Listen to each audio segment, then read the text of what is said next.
What's up, Higher Youth? It's Ty, and I'm back, and it's truly an honor. This month, we're starting this thing called Unpack That, where we'll be breaking down June's messages. So if you have any questions or something you want to be unpacked, just DM us at higher.youth, and we got you. Remember, stay safe, stay connected, and let's be successful. Peace. What's up, youth, and welcome to a new episode of Higher Youth TV. We are still in our series, Summer Guide to Success. So, if this is your first time tuning in, what's up? Welcome. And I want you to go check out the other episodes on our YouTube and IGTV, all right? So we've been discussing Romans 12:2 over the last few weeks, and to be honest, there's still so much left to discuss. So this week we are diving deeper with something I like to call Unpack That. Now you may be thinking, unpack that, where are you going? Where are you coming from? What did you bring?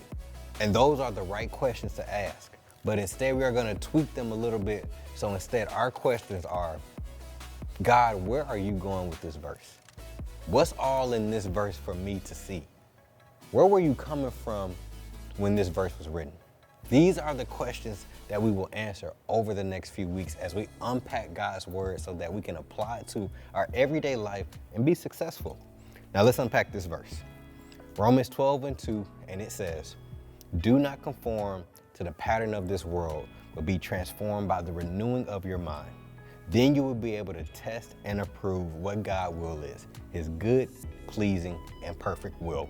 Romans 12:2. So, let's unpack this verse. God, where are you coming from? So in the book of Romans, which is written by Paul, the good news of Jesus is spreading like COVID. Too soon? Okay, my bad. Anyways, the gospel is spreading, and it's spreading everywhere, and it's spreading to Gentiles, which are people who were not from Israel. Now, this is important because in the book of Romans, new believers were receiving the good news. However, the Israelites had some things to say about how Gentiles worship versus how they did. And long story short, they were both stuck in their ways. Next question. God, where are you going with this? Now, I don't know if y'all know this or not, but I remember growing up, if you had an iPhone, they used to have this thing called jailbreaking. And pretty much it would allow you to fully customize the face of your iPhone. If you wanted red icons, you could have red. If you wanted pink, you could have pink. If you wanted zebras, you could jailbreak it however you wanted. But if your phone stayed jailbroken, eventually it would have some problems, right? Come to find out, the creator of the iPhone never intended for it to be jailbroken. They never intended for the phone to operate that way. So in order for me, I wanted to get a new phone, I wanted to turn it in, but it was jailbroken. They wouldn't accept it like that. So what I had to do was reboot my phone. And when I rebooted my phone, it brought it back to the initial operating system that the creator intended for it. And that's pretty much what's happened here. Under God's way, everyone is invited. And in order to fully grasp God's way, it's going to take a reboot.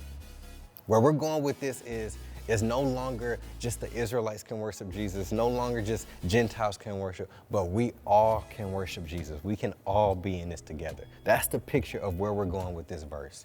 Now, God, what's in this for me? Don't do what everyone else is doing. Don't conform to the patterns of this world. Renew your mind. You have to renew your mind. You have to reboot that thing. And the way to reboot it is by spending time with Jesus. Through spending time with Jesus, he's going to show you how to renew your mind. And it's through all of that, you'll be able to test God's will, his good, perfect, and pleasing will. That's all I got for you right now. This verse has been